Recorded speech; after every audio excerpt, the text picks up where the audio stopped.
Hi everybody. As you can see by the clock over my shoulder, I'm a little late reading tonight. It's about 10 minutes of 8, I think. Let's see.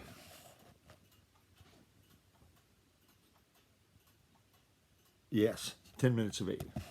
Okay everybody, ready for another chapter of Mrs. Peter Rabbit. First, hello to Jackson. Hi Jax. And Matthew. Hi Matthew. And Marjorie and Emma, all in Maine. Hi to Malia and Lucas in Missouri. To Kai Ming and Rukai in Washington State. To Hope here in Maine. And Dylan and Lucas in Maine. Leslie and Mary, our friends over in England. Ezzy and Indy in Oklahoma. Kayla here in Maine. And hi to Sylvia, Macy, and Lillian in Maine. Happer and Judson in Maine. And Caden and Xander here in Maine. Evangeline and Isaac in Rhode Island, southern New England.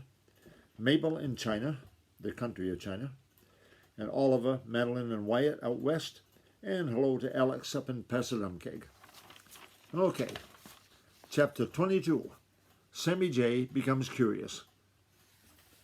Learn all you can about others, but keep your own affairs to yourself. That's from Peter Rabbit.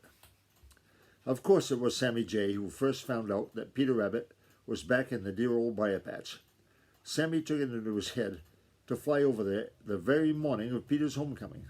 Indeed, little Miss Fuzzytail hadn't had time to half see the dear old briar patch, which, you know, was to be her new home, when Peter saw Sammy J coming. Now, Peter was not quite ready to have all the world know that there was a Mrs. Peter. For, of course, that was what little Miss Fuzzytail was, now that she had come to make her home with Peter. They wanted to keep by themselves for a little while and just be happy with each other. So as soon as Peter saw Sammy J headed towards the old briar patch, he hid little Miss Fuzzytail under the thickest sweet briar bush and then hurried out to the nearest sweet clover patch. Of course, Sammy J saw him right away, and of course Sammy was quite very much surprised.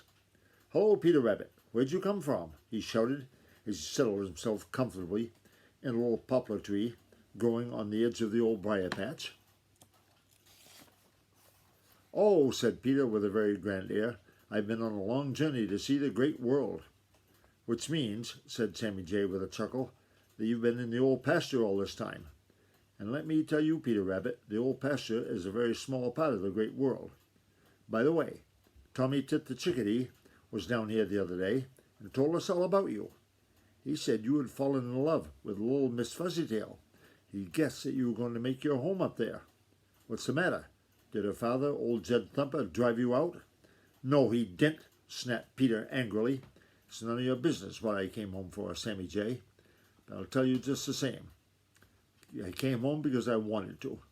Sammy chuckled, for he dearly loves to tease Peter and make him angry.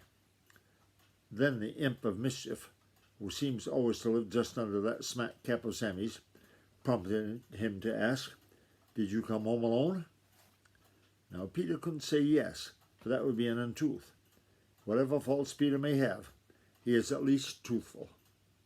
So he just pretended not to have heard Sammy's question. Now when Sammy had asked the question, he had thought nothing about it. It had just popped out into his head by way of something to say. But Sammy J is sharp, and he noticed right away that Peter didn't answer, but began to talk about other things. "Ha ha," thought Sammy to himself, "I believe he didn't come alone. I wonder now if he brought Miss Fuzzytail with him." Right away, Sammy began to peer down into the old briar patch, twisting and turning so he could see in every direction, and all the time talking as fast as his tongue could go. 2 or 3 times he flew out over the old briar patch, pretending to try to catch moths, but really so that he could look down into certain hiding places. The last time that he did this, he spied little Mrs. Peter, who was, you know, Miss Fuzzytail. At once, Sammy started for the Green Forest, screaming at the top of his voice, "Peter Rabbit's married! Peter Rabbit's married!" That's the end of that chapter. So everybody's going to know because of Sammy J, huh? Oh boy. Read another one tomorrow. Goodbye, everybody.